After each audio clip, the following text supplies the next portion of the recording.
What's the ratio you expect someone to have before graduating from the program? Well, every trader's different. It's a good question, by the way, but every trader's different.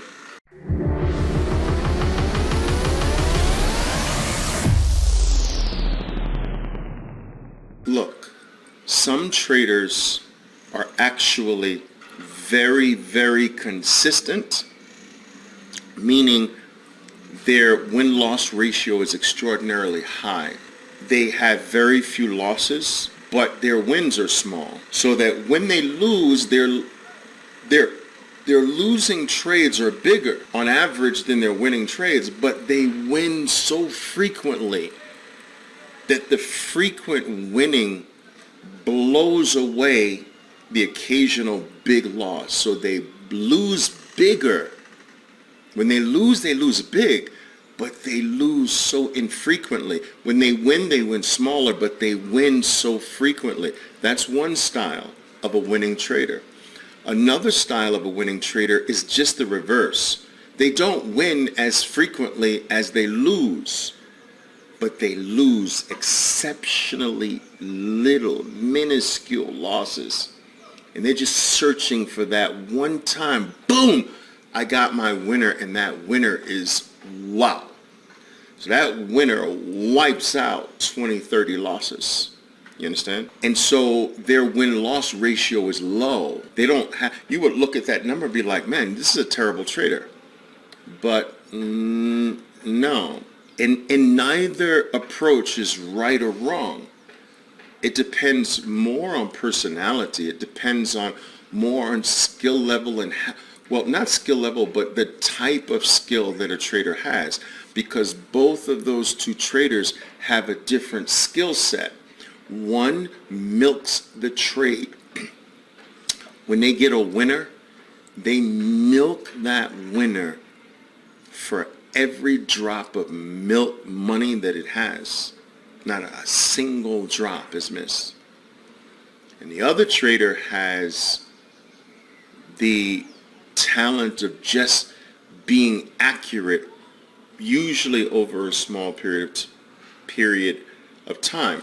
Now, if you watch my trading, you'll understand which one of those categories I fall into, because many of you say, Oliver, why do you get out so fast?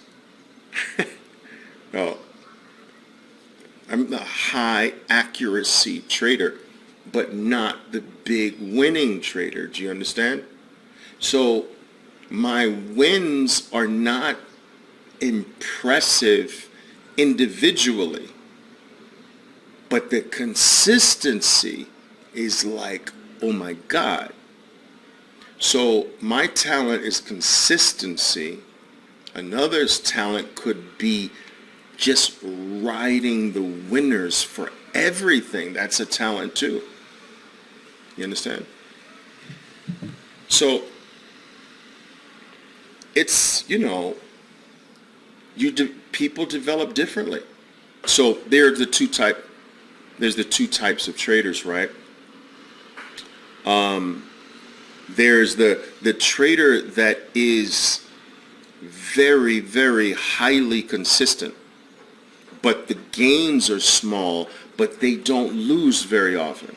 So and then you have the other trader where they lose very regularly, but when they win, it's like, wow.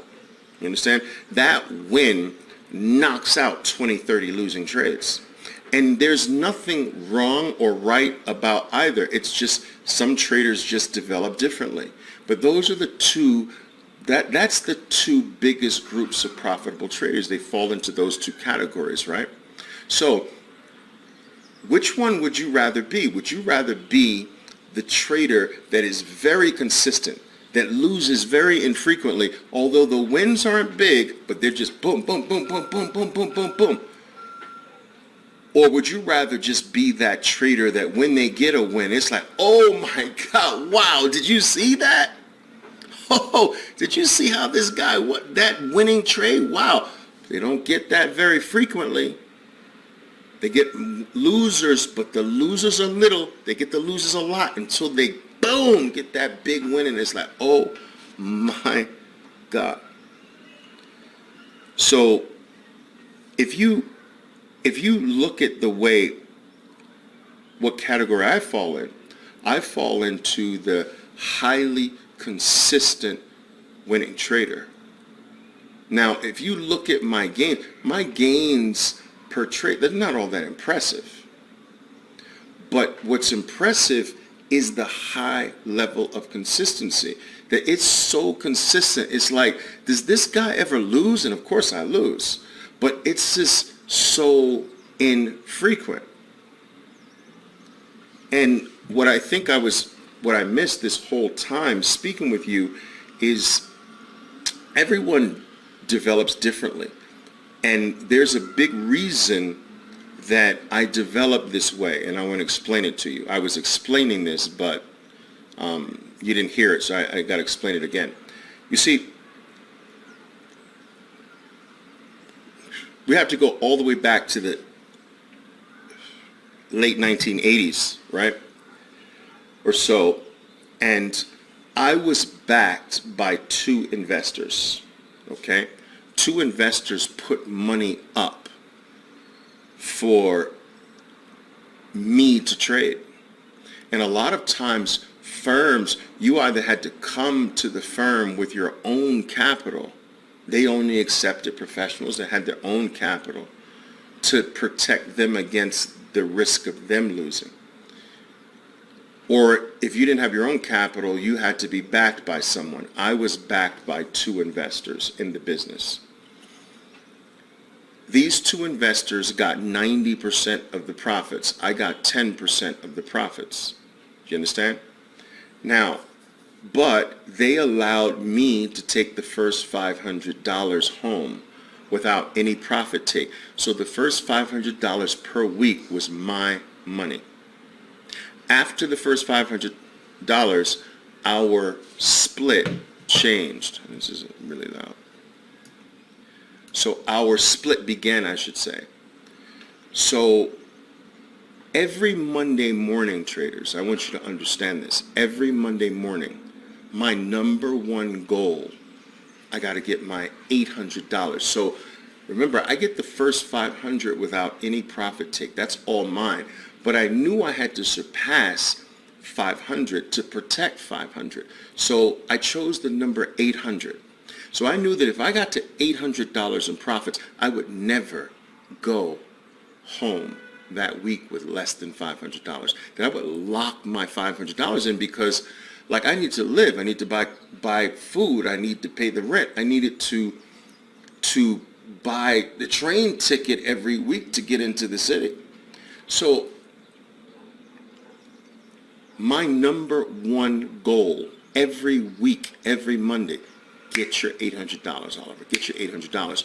And I would do it by chipping away at the market. $20, $60, $80, $200, $150, $110, $95, $70, boom, boom, boom, boom, boom, boom. And I would piecemeal this $800 together. Once I got to the $800, okay, I can breathe easy now. I'm going home this week with $500 at the worst scenario. And so what this did was create in my DNA as a trader just this constant take.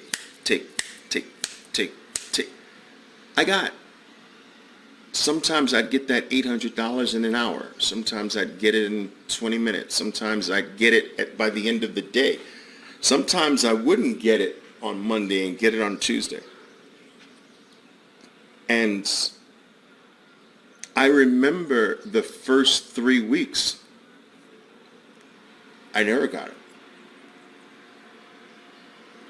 My first 3 weeks under that arrangement, I lost. It's crazy. But anyway, sometimes the way you start your career, the way you develop gets so deeply ingrained in your DNA that that's how you learn to make money. So I used to remember I used to be impressed by some of the bigger gains of some of the traders I traded with. It was just so impressive, and I couldn't do that. I was very profitable. I became the second most profitable trader in that firm, but I was still so impressed with the fact that some of these guys could put some major money on the board, for lack of a better phrase, with a single trade. It was crazy to me.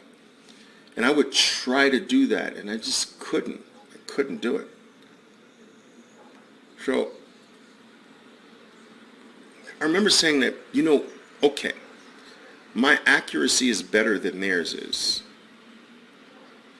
but their money is bigger than mine is.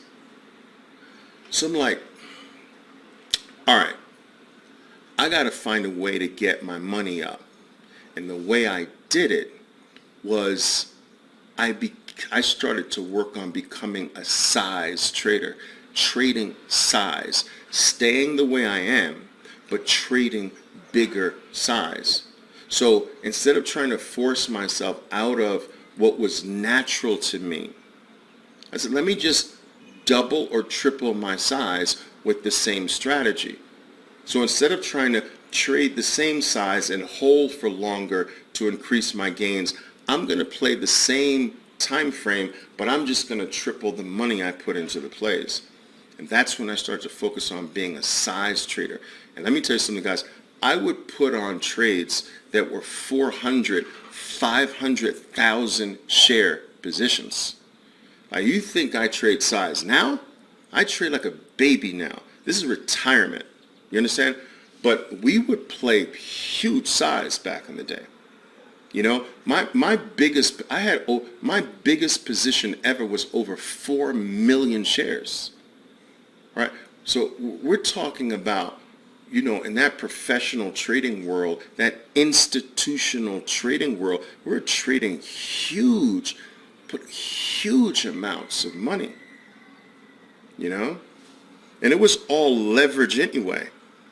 So it was kind of like monopoly money, Crazy.